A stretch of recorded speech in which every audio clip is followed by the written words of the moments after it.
Sawubona welwa. Yebo sawubona. Kunjani Ntombi? Ngiyaphila wena njani? All right? Yebo ngiright. Izintombi esehluhluwe ke le. Basehluhluwe anipopozela popo. Yebo. Awuzweka.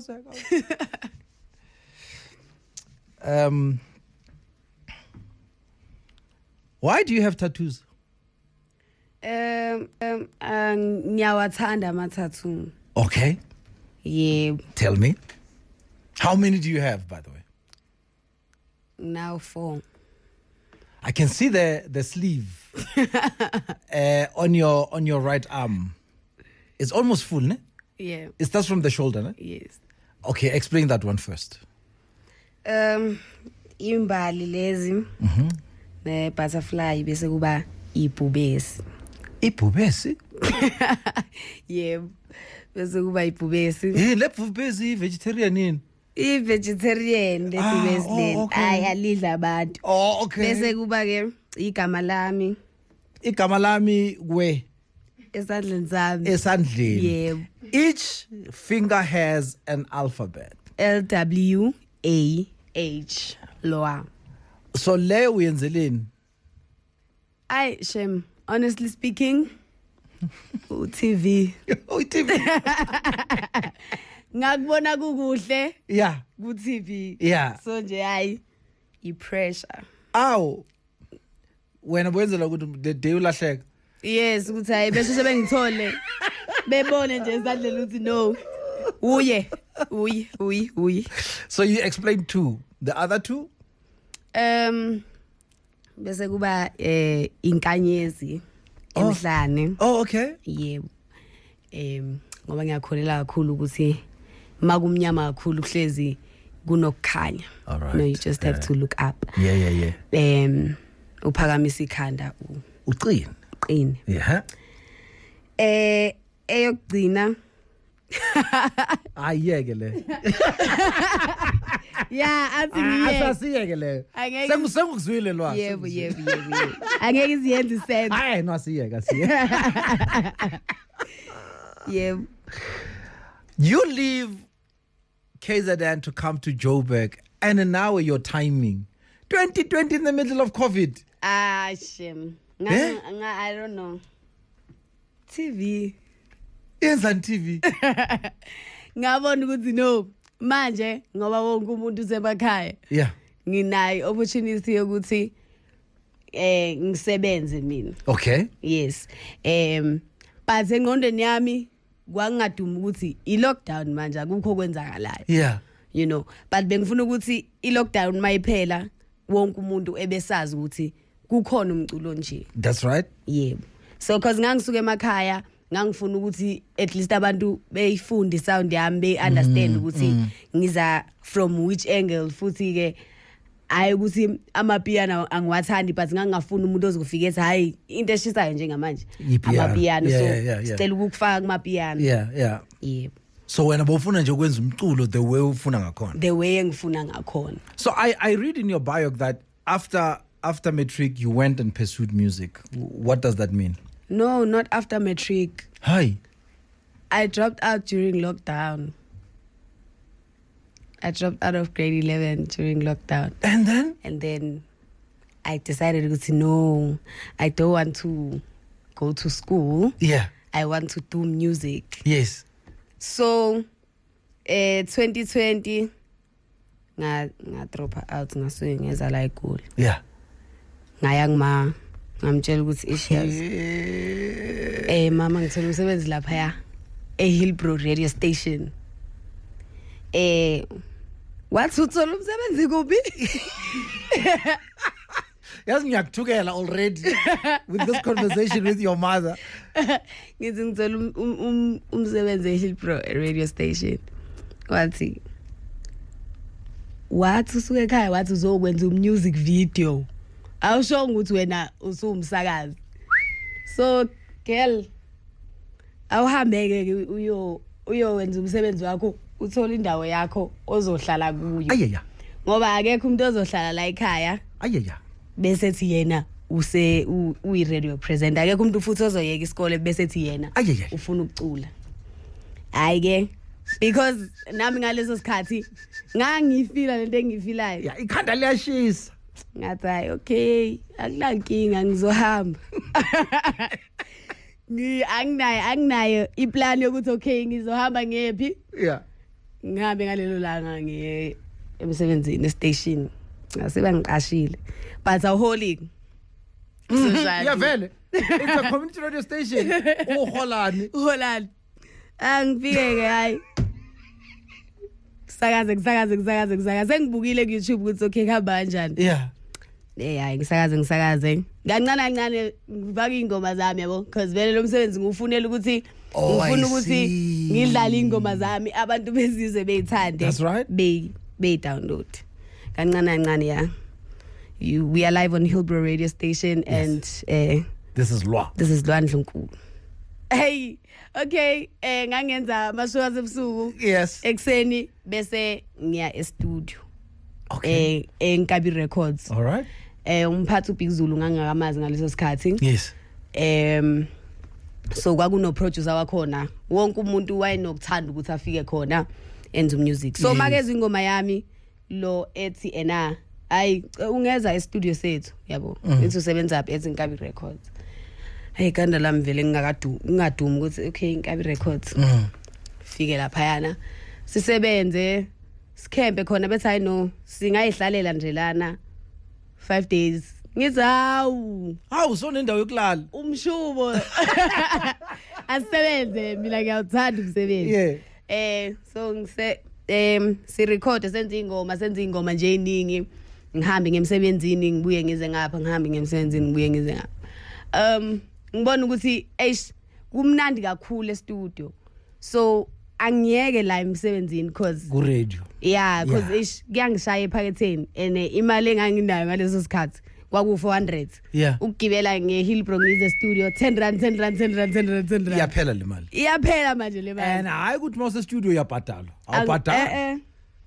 So I was like le mali sele manje ngimtshela umphathi wakho nethi hayi mphathi ngiyabonga ithuba. Ayi angeke ngisakwazi ukuqhubeka ngize emsebenzini. Kodwa umsebenzi obushe ngutholile. Yeah. Senze ke si record studio. Kushaya isikhathi sokuthi hayi wonke umuntu sekufanele egoduke manje. Ngibona ukuthi okay kufanele ngithole umsebenzi. Ngihambe ngebabonengi. Okay. Fike emabonengi ngikhulume nama club owners. Okay. Ngitshela ukuthi mina ke I am a good waiter. So kufanele ngicela ngiqashe futhi ngisayinwe Nkabi Records. So yeah. I'm breaking out very soon. I'm breaking out very soon. I'm gonna be a big deal very soon. So manje sengifuna ukuthi no ingoma zami ngiyiperforme la emaclubini if kungekho busy kakhulu. That's right. Yabo thola iplatform yokuthi abantu bezizwa. So abantu bebezizwa bangiqasheke lapha nakhona akuholo. Hola ngecommission. Oh yeah. Nama tips. Yes. Yeah. So ayike luckily ke umphathi ke uBig Zulu benokufika ezantsi efike ngene e-studio ethi woba laba bagcwele i-studio sami. Ayi. Awusho futhi woba laba bagcwele i-studio sami. Ayi. Akekho umuntu ozobuza omunye ukuthi siphume la e-studio. Wonke umuntu siyaphuma sonke engatsho ukuthi ngicela ubeyibuzela nje ukuthi ningobani manje. Yes. So every time makafika siyabaleka ayigcine ngibona ukuthi mina mangibaleka la e-studio masibaleka sonke kusala uproducer nomphathi uBig Zulu yabo. So i-studio sethu sikhulu and kune site la ekuhlala khona kune site la ukurecordelwa khona. So ngadecide ukuthi hayi angisabaleki. Ngiyahlala manje mina. Yeah. Undlunkulu manje. Come on. Ngiyahlala. So mabephuma labo bebaleka. Yeah. Ngiyasukuma ngithatha umshanele ngithi hayi vele bayahlupha la. Bayagcolisa ne-studio yabo. Ngapha uproducer vele usadlala lezi ngoma esiqeda ukuyirecord yabo zimnandi. Ethi umphathi ngelilanga. Ubalo ocula la. Yeah. Angilinda ukuthi uproducer akuchaze. Ngibese umshanela nje ngithi hayi yimi. Oh, that's right. Yimi lo ocula lapho. Yeah. But engathi soba nama artist amaningi nje eNkabi Records. Yeah. From there I was like officially mina sengihlala la eNkabi Records and I'm going to sleep on this couch. That's right. And makafika umphathi angisaphumi. Yeah. Ngizohlala la cause uthe soba nama artist amaningi eNkabi Records shooting. Isho ukuthi Mina I'm in there. sengiyi first lady eNkabi Records. Thank you. Hlale maka recorder ngithi yo lapho kwakusazophuma imali eningi. Yes. Yayingakaphumi. Yes. Yaphuma imali eningi. Yo. Ngashawa istress. Ngasawubuyela ekhaya manje ngoDecember. Cause ngiyabona ukuthi ish manje khona ingoma ke se umphathi afaka kuyiverse yabo. Esa wafika senza ichorus wathi hayi imnandi ngoma. Yabo cause uproducer ayivele keep ibeat ethi record. So mayafica ngenza ichorus ebuza ukuthi uba lona ethanda umuze sentini efaka ama verse same time. Yeah. Yabo cause ingoma ese studio kusuke ingoma zakhe. All right. Ayike Mara wait. Umuze sentini bokwingoma yakho. I-beat no i-beat eyayikhona Okay. e-studio Yes. iyenzelwe yena umphathi. Oh, I see. So Okay. mina ngacela ukuthi ucule la. ngicela ungifaka mawukuthi umphathi ufuna i-beat lakhe li-clean kanjalo uzokhipha. Yes, I hear you. Yes. I So hear you. makafika uyeza ukuthi but uproducer ethi hayi no kodwa singawacima lama vocals. Ethi hayi ngiyawathanda wayenza i-album yakhe ngaleso sikhathi. Yes. Eseqedile futhi nge-album yakhe. So ithemba lalingekho lokuthi siyayikhipha lengoma. Okay, sihambe isikhathi ngihlala lapho efake ngibona ukuthi mangibuyele ekhaya manje bazothi eGoli ubuyaphi uzuhambe nje singakwazi ukuthi ukuphi. Ngithi ngiyahlala la mina ngizobabona base kuphuma ingoma yabo. Yeah. At least you've got something to show. Ukuthi ngithi abafethu at least ngiyenza ingoma. Nayi iphumile. So ayike fast forward ngihlale for like 4 months at the studio. Yeah. Egcina umphathi ethi asambe siyodla inyama downstairs ngangi off ngalelo la. Asambe siyodla inyama downstairs. Ngifuna ukukhuluma nawe. Engibuza. Manje uhlalapi? Nginwa ikhanda manje angazi ukuthi ngizothi ngihlala kuphi. Ngithi hayi mina ngihlala lapha ya e-studio. Yeah. Hlala e-studio. Sibe studio ngithi no ngihlala e-studio. Ethi ulalaphi lapha e-studio? Ngithi hayi ngilala e-couchini. Ugezaphi? Geza e-gymini downstairs. Uya gym uthi ngithi no akujimi but ngithatha imali yami yama tips ngikhokhela i-gym so that ngizokwazi ukuthi ngigeze ngihambe ngemsebenzini phinde ngibuye ngizo record. Yeah. Ethi hayi album yakho useyiqedile na umuze sentini na ukhona uyawuthanda. Ekhipha i-album yakhe kwi-album ngibe khona. And then isingle yakhe yokuqala kube ingoma yami naye. Eyayirecordwe ekugcineni ithemba lingasekho. That's right. Then after obviously before i-album yakhe mayiseyikhiphile useyathi obvious ngathi sengumthwalo wakhe futhi sengiyi-responsibility yakhe because ngihlala e-studio sakhe and manje sengifana futhi nengane yakhe. So shuthi ke emsebenzini ngangihamba ngophaqa bathi emsebenzini angeke uzikwazi ukusebenza ngophaqa. Manje yabo yindaba usebenza ngophaqa ngithi hayi icathula nginazo. Wasenginika imali ethi hayi nazi icathulo zoqhubeka usebenze ngazo. Kuhamba isikhathi ngibona ukuthi lo msebenzi lo uyangibambezela. Umphathi usengisayinile mina. Ngithi mphathi yazulwa. Ngithi mphathi bengisacela ukuthi ungidrop emsebenzini sengilate. Ngalelo langa wayifike negusheshe. Ethi hayi angudrop mina lapha yabazongihlupa. Hayi egcine evumeke ngidrop. Ngiyafika lapha emsebenzini bayangibuka nje bathi hey. Shuthi le ngane ibi serious ukuthi yona isayiniwe kufanele ngabe isebenza la ngoba sihlonile. Yeah. Hey ngehleke hayi ngalela la ngakhulumi. Ngiyathanda ukuthi ngibe umuntu happy kuyenze ngiyiculela. Ngithatha imbopho usiclean ekseni kube nje. Hayi ngifika ngithulela ngirelaxile. Bathi sisi awubona ukuthi ufike late. Awusasikhulumisi ngoba so drop out big zile gate. Awuze. Ngithi hayi ngirelaxile ngiyacabanga. Ngiyeke ke emsebenzini ngithi hayi bafethu umphathi wami uthe kufanele sekwi gig namhlanje. Yeah.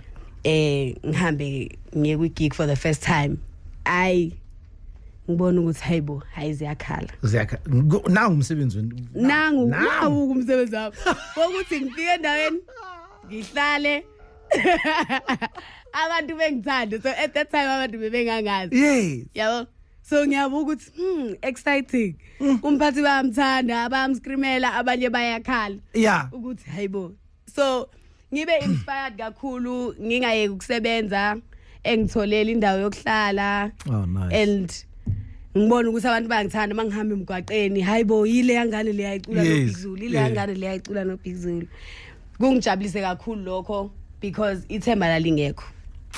I'm hanging out with Lwah Ndlunkulu and we're talking about her life before Umuza Sesentini. Her brand new single is Ngiyeza. Loving it, is doing well on the station, and I can tell you now it's going to be a big one. But before we do that, let's take a break. But before we do that, let me tell you this. Have you heard about Cafe 69's Love Affair in Brakpan this Saturday? Later, I'll be talking to the organizer, Tebogo Mtambo, about this musical day for lovers and friends. He'll bring us up to speed on the headline acts, ticket sales, and much, much more. So stay tuned.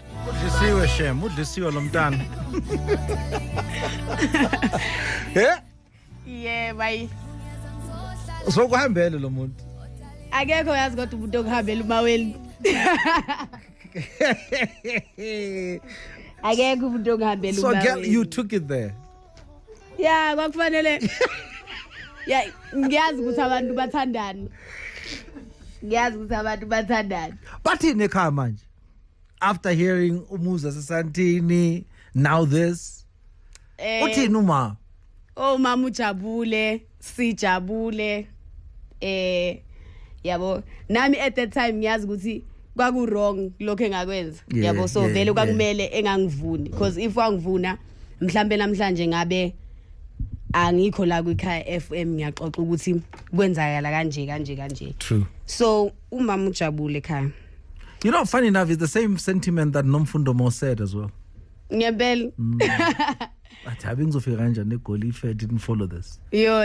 Yeah. So nga decide ukuthi okay usuphumile Umuza Sesentini okay yathanda kwathiwa ke fanele ngikhiphe isingini ngenza ingoma ethi home sasise Bergville umphathi uyathanda ukuthi masiyokwenza umculo sebooka indawo yabo siye kubo ngakubo ebooke senza umculo khona so ngenza ingoma ethi home ethi mina ngifuna ukugoduka ngibuyele ekhaya ngiyocela ushele ngimama nobaba ngoba kudala ngemuka yabo ay umphathi ayithanda grade 11 fanele nale I don't know how it will rhyme or how it will work in the lyric mara grade 11 yes so what umphathi yamthinta ingoma wathi hayi le ngoma le idinga futhi umuntu omdala ozothi mayicula kule ngoma engavele ethi nje 16 bars ungibulele idinga umuntu wasethi ke idinga umuntu ongathi ufana noSjava ozofika ezofaka ivesi elinondo elinokuhlakana because ngiyazi ukuthi nje le ngoma yenza manje close to your heart yes wamfonela ngenhlanhla wayese Bergville wathi amkhaya khona ivukane lana ngathi ikhona into eliyenzayo Dandi voice aka Bigzulu wathini khona ivukane lana ngathi khona elikwenzayo khona eliza nako awuzolilalela yeah ngajabula kakhulu ngoba uJabu umuntu engimthandayo engikhule ngimlalela ungempela wambiza wafike wayishaya ke ingoma ihome ingoma leyo iyona engangithi nje ngiyaxolisa kakhulu kuyo yeah ngangifuna ukukhombisa lokho kuzwakala nje umhlaba wonke ukuthi I'm sorry yeah wayidlalela umama amsendela ngamsendela umkhulu ingakaphumi wayizwa because ngaleso sikhathi hey ngangisaba ukuthi yabo yeah ngikhulume naye and stuff so ngangisendela umkhulu but like you said they are happier now very that's amazing now the single is out and I think the full album soon sithemba kanjalo maduze nje sisebenza phekwaya yeah yebo ithuba That song was like, I mean, on social media, I was like, yo, it's everywhere. Yeah. Tell me about it. Ithuba ngangibonga nje ithuba lokuthi abakithi abalele bangibheka and mangizama ukuthi kuhlangane lokho engangizama nento engangifila ngaphakathi ngalelo langa bewaseka amaphupho ami nomphathi khona iphathi engithi kuyo kwande nabanye nibacobele kwande Yeah, I'm shy, guys, not load shedding. Affect the network. Godla ama lyrics but ngithi enam kwande nabanye nibaphakele. Kimi kuyanda ngizobacobela. Awuzweki. Ngithi ngibonga ithuba lokhu ngibeletha ngize ngifike la ngoba abanye abafiki la. So nje ingoma eyayikhombisa uappreciate impilo. Appreciate abangibhekile, appreciate abaphathi bami. Yeah. Nabantu abangilalelayo, abangithandayo. Awuzwe. Lwah Ndlunkulu. We're going to get to the surname now. Just don't worry. We're hanging out with the first lady of Nkabi Records, that is Lwah Ndlunkulu. Yeah. Asiyesibongeni manje. Lesibongo lesifana sazi ukuthi sibuya phi ngoba asikho epasini. Must check your ID numbers, check yonke into asisitholi. Namanje ngithi awuthi ngicheck ukuthi ngifunde kahle le ID number. And ngiyabona ukuthi bakamtshali bona bathi asiyazi le Ndlunkulu. Ayikho ngisho akusizo ngisho isithakazelo. Hayibo. Ibuya phi Ndlunkulu? Shuthi emakhaya the time ngiqala nje ukungena e-studio ngirecord. Yeah. Bangibuza manje le ngoma soyibhala ukuthi uba igama lakho. Ngathi hayi uLwah Ndlunkulu. Hayi bathe kahle wena ufika nje wena usuzothi uNdlunkulu. Yes. Angeke nje sina sisibhale leyo nto. Ngathi hayi balala ukuthi Ndlunkulu. Yeah. Yeah. Bathi hayi okay babhala ukuthi uLwah Ndlunkulu. So ngaleso sikhathi ngangithanda kakhulu ukubuka isibaya. Oh, okay. Kwisibaya ngangithanda uqondi. Yeah. Uqondi. Maqondisi. Yeah. Yes, maqondisi. So ngathi hayi ngoba ngiyithanda indlela ayiphatha ngayo nangendlela enza ngayo. I think leli gama lika Ndlunkulu nami ngangifanele. Yeah. Yebo ngalithatha lapho. Mara yazi ukuthi Ndlunkulu mela mase iqhubeka fanele kube nendlu encane. Akunakinga. Akunankinga nalapho. Awu siyambongela le ndoda etholi uNdlunkulu. Yeah. Ozimisela ukuthi nendlu encane uzayiphatha. Umamncane. Umamncane uzomphatha kahle. Zohamba naye kumagigi. Hayi. Uthasambe phela. Ngizawasambe phela makoti kuphumule nje. Ushaya umoya dadewethu. Ngiyazi masijabulile nawe uyajabula. Naye uyajabula. Asam. Oh, Lwah Ndlunkulu, oh my word. But now the whole thing about writing music, was umphathi responsible or showed you how to do it, or it just comes naturally to you? It comes naturally because nokubhala angibhali. Hi. Ngibhala umphathi masethi bhala ke manje. So what happens? Ufika edlala ibeat uproducer and then kuleyo beat kuvele kuyifikele nje into. Ubani LA beat lo sikhuluma ngayo? Sikhuluma angaze ngenze ingoma no LA. Yeah. Esike yaphuma so la ngikhuluma ngoxola. Okay. Yeah, istallion. Bese kwaba ucelza ke umuze sentini. Yes. So ufika uproducer adlala ingoma mina from ekhanda nje bese ngicula lento engisuke ngizwa ngathi ihambisana nebeat ngaleso sikhathi. Because even if uzongisendela ibeat hayi ilo beat iyofika kunama ideas amaningi ezengixake so ngcono ngifike e-studio ufika udlala ibeat then ngaleyo vibe leyo engifike ngayo senze leyo nto because mangizobhala ngibele ngifile ngathi ayi iyabhora nje angeke izisebenze lento. Okay. What happens when you're not feeling well? When I'm not feeling well, because sometimes we are busy studio, but man, unamamoods wakho. Hayi angibi nje mina namamoods. Hayi. Sifo sabelungu leso. Ha. emsebenzini mangiyemsebenzini usemsebenzini ngiyemsebenzini ngaphandle kwalokho ke hayi angingaphumi endlini mangiyofike ngiyokhombisa abantu ama-moods yes ngona ama-moods engibambe nje ngisendlini uyi-one yebo. What a beautiful answer. Love it. I love it even for myself. Ama-moods washiya le. Hayi ama-moods noma ngiwashiya egedeni lase studio. That's right. Ngizobuya ngiwathatha amangcebo. Ubuwathatha mase ngibuyele endlini. Awuzeke. But are you seeing the fruits of your, I'll call it risk, because riskile? Yeah. Yo ngiyawabona. Manje ngirelaxile. Manje ngihappy kakhulu. Kumnandi. And ngiyambonga uNkulunkulu ukuthi engifake eNkabi Records. Yeah. Because eNkabi Records angidingi ukuthi ngikhuluma isingisi ukuthi ngiyichaze. Sikhona sona. That's right. But akudingi ukuthi ngikhuluma isingisi nabaphathi kuze ngiyichaze. Konke kuyenzeka naturally because busy hash sonke sisuka le emakhaya. Yeah. So eNkabi Records akukho ukuthi singama artist first of all. Mawufika eNkabi Records ukuthi uyi-artist uyathanda phandle ukushiya egedeni.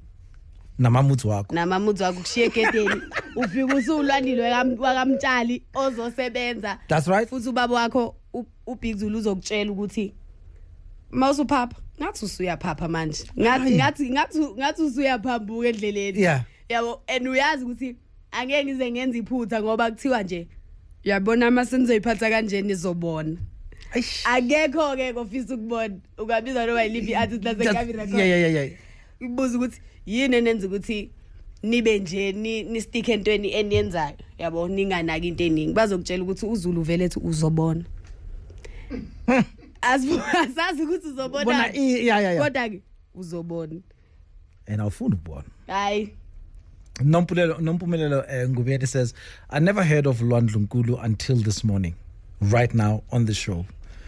What a resolve, what a drive. I'm incredibly inspired by your story, ma'am. I can't wait to get the album. Yo ngiyabonga kakhulu sesizoyithola. Nompumelelo mongabona ukuthi umbhijane kanjani lo muntu osikhuluma naye. Shoti. Marisbindi. Ay eGoli kusebenza isibindi futhi eNkabi Nation kusebenza inkani. Hayi. Ngeke uzuphile. Angeke uzuphile eGoli ungenayo inkani. Yeah. Yebo futhi iyafuneka inkani. Mawunganayo hamba idop. Hayi ilande la ikhona. Ilande. Sisi ngiyakuhalalisela. Ngiyabonga kakhulu bhuti omdala. Umuza Senten came through like, who is this Lwah? I married 10 years ngena la nto. Magezelo siza zosichaza kahle ukuthi ubani. Yebo. Siyakubongela. We can't wait for your full album. Yebo. Kaya is home. You can always come back. We can do a proper listening session of the full album. Siyabonga. This platform is all yours. Ngiyabonga kakhulu. All the best and keep shining, yeah? Shwele. Here's this song. Sanibona bafethu kuzo zonke indawo la kuzohamba finyelelo khona lo mbukiso sithi danke siyabonga. Kulonyaka sithi asithathe impilo kaLwah Ndlunkulu sithathe sikubeke kuyona ukuthi uqhamukaphi kwenzekeni njengoba ubonile nje ezichazela yena lapho ubeka umsakazo omkhulu iKhaya FM echaza uhambo lwempilo yakhe ukuthi ungene kanjani emculweni njengoba sazi ukuthi usanda kufisharisha kwenye ingoma ebenkulu kakhulu kulonyaka odlule. Naye futhi wakhipha enye album evutha be ingako sithasi sikulandele nje ubone ukuthi uhambo lwempilo yakhe lube njani ingena emculweni mhlawumbe kuzokukhuthaza njengoba unyaka ka2024 nawo uqala mhlawumbe khona uzokufunda ngempilo nje ukuthi impilo ihambe kanjani. Kepha ke sike sivuvo lwakho comment section ukuthi wena ngabe yini oyifundile and yini ekukhuthazile kulolu daba likaLwah Ndlunkulu yini obongayilindele ukuchaze nje uLwah Ndlunkulu ubefisharishwa umthandeni kulonyaka odlule kwengoma eshise izikhotha ethi iParis nokweyona ngoma obukulindela ukuthi ngenze ihlukanisa unyaka endaweni eziningi kepha ke kwagcina kungenzekanga. Asike sivuvu lwakho comment section ukuthi wena ufundeni ngohambo lukaLwah, yini obowuyazi, yini ongayazi, osoyiqaphelile noyinakile ngoLwah uNdlunkulu, inkosazana yale KwaZulu Natali. Dankie, siyabonga.